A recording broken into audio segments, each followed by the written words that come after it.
Fact. There are a lot of things we'd like to change in this world. Like, what if there were no homework over the weekends? Or more summer vacation? Or what if cupcakes became an acceptable breakfast food? What if you could change what bothers you about school? Or maybe you could change something about your home. How great would it be to change something in your community? Or even in the whole world? Look around. If there's one thing we all have in common, it's that there is some change we want to see happen in the world. When enough people decide to pursue a change in this world, it's called a movement. Another way to say it is that a movement is a group of people working together towards a common goal. So, what's the movement we're part of here at church? It's the one that follows Jesus and wants to show others his love. Pretty major movement, huh? I think it's one that has the potential to change the world. Maybe you've heard of someone say that you can change the world. Yes, you. If you haven't, let me be the first to tell you that I believe it's true. All of you watching this can be world changers. We may hear that and get super pumped up. It's exciting for us to think about being a part of a movement that could change something in this world. I mean, like, sign us up, right? Or maybe we hear that and don't think much of it. After all, it's sort of one of those things people say a lot. I mean, think about it. YouTube ads promote it, our parents say it as we head out the door, our teachers have displayed it all over the classroom. Even though it sounds cool, it doesn't seem that real to us. And maybe, if we're honest, we admit that it kind of feels like too big of a responsibility. The world is a huge place and we're just one person. What can we do to actually make a change in this world? We don't even know where to start, and even if we did, we're honestly a little too scared to try. If that's how you feel, let me just tell you that I can totally relate. Back in 8th grade, I loved to sing. Like, I would sing while doing chores, while doing homework, I would sing all around the house, but I never sang in public. Like, I even sang in the shower. Like, have you sung in the shower? Everybody sounds good in the shower. But I never sung in public. And one day, my mom signed me up for our youth choir. I was angry. I was so mad that she signed me up to sing in front of people. I even went to my dad and I told my dad, "Dad, please, I do not want to do this." And my dad would just stand all elegant and say, "Stop playing video games, you must sing." I had no choice. So, as I was singing in this youth choir, we had a tour coming up. And I looked on the list of all the different spots and I thought to myself, maybe if I just stand in the back and lip sing and just pretend, I won't be noticed. So I read the list of all the different parts of this play and I saw that I was the very first solo. I wasn't gonna sing with everybody, I was singing by myself. And I saw that the place that we would be singing at wasn't the church, wasn't a school, but it was at a prison. I was terrified. I was intimidated. I did not know what to do. So why am I telling you about this story? It's because I want you to know that you're not alone in feeling scared. The whole idea of doing something to change the world is scary. It feels like this big impossible thing that we just wouldn't be capable of doing. Because you think you don't know how to do it, or you're not sure where to start, or you think you've made too many mistakes to help anybody else, or you think that you're the only ones that care, or you don't know how to keep going once you've began, or you're just afraid of failing. But what if I told you that all this change the world stuff really is possible for you? In fact, it's something that can happen in big and small ways when we join a movement to follow Jesus. Because changing the world is something he did thousands of years ago, and it's something he gives his followers a chance to do too. So, how do I know this? It's because of something Jesus said during his final moments on earth. Jesus challenged his disciples, the closest people to him while he was on earth. These people did everything with Jesus. They witnessed him doing some of the most unbelievable and life-changing things, from healing the sick to calming the sea to even rising from the dead. You'd think they believed that with Jesus, they could do anything. Well, remember, like us, they were human. And part of being human is experiencing the very real fear that you might not be able to do the big, crazy, almost impossible thing you're asked to do. So, I had to imagine that when Jesus asked his disciples to literally go out and change the world, they were a little nervous. Could they really do it? Well, let's look at what Jesus said. Jesus came and told his disciples, "I've been given all authority in heaven and on earth.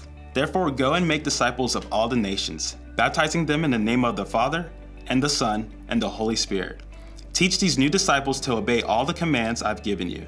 And be sure of this, I'm with you always, even to the end of the age. This sounds like a pretty big order, right? Basically, Jesus asked his followers to go out and do something huge, like to spread the movement to others, to go literally everywhere and teach people about him. I don't know about you, but that sounds impossible to me. It feels like too big of a movement to jump into and actually make an impact. I imagine the disciples might have felt the same way. At this time, they weren't even safe in their own country. Like, leaders in their nation were out to arrest and even kill them simply because they followed Jesus. So the idea of going into other unknown parts of the world and spreading the movement of Jesus, well, that had to have seemed crazy.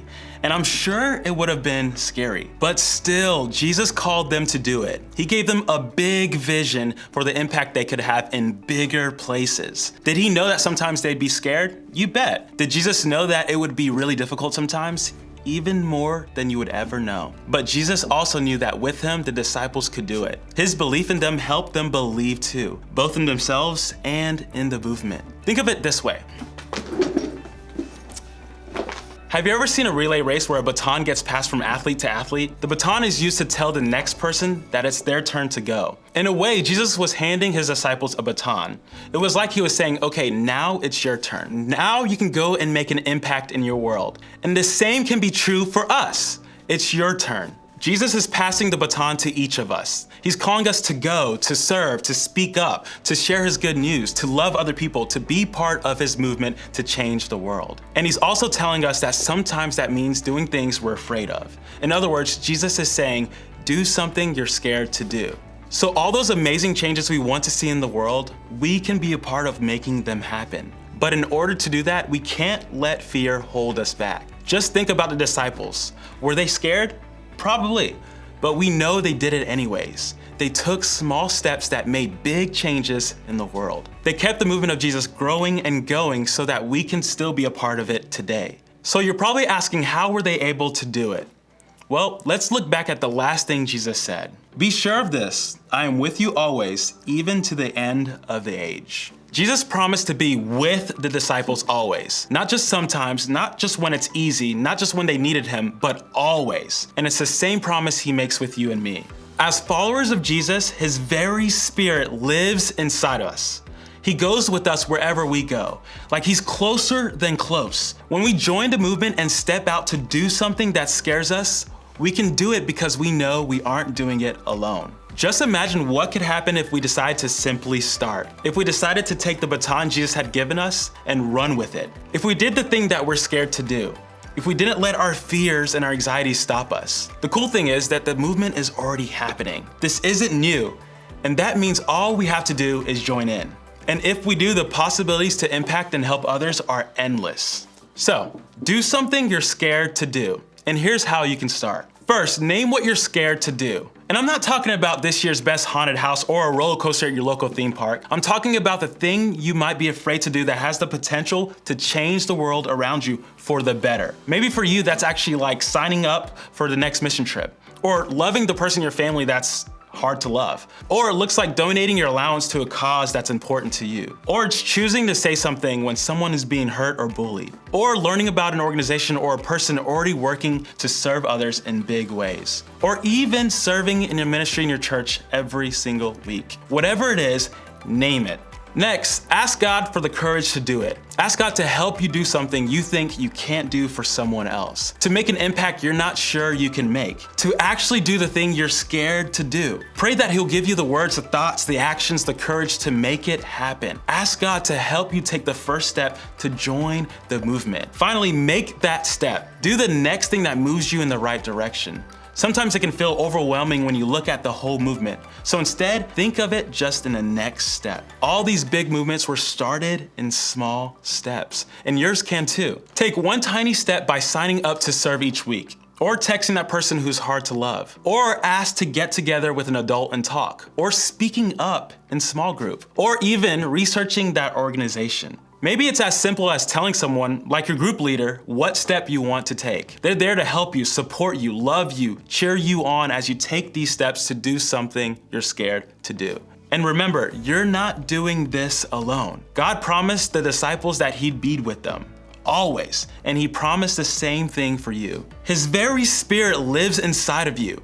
And He will never leave you, and He will always help you. If He calls you to do something you're scared to do, He will go with you when you do. So back when my mom signed me up for that solo in front of the inmates in the jail, I was extremely intimidated and scared, but I knew that God was going to be with me through every step of the way. I mean, I was fearful, I was intimidated. I was standing in front of guards, inmates, everybody that was in the jail singing the first solo, but I knew that God wasn't gonna let me do it alone. And the same thing can happen with all of us. I believe the same thing can be true for you. You can step out and join the movement, to do something you're scared to do, and to see what amazing things happen when you do.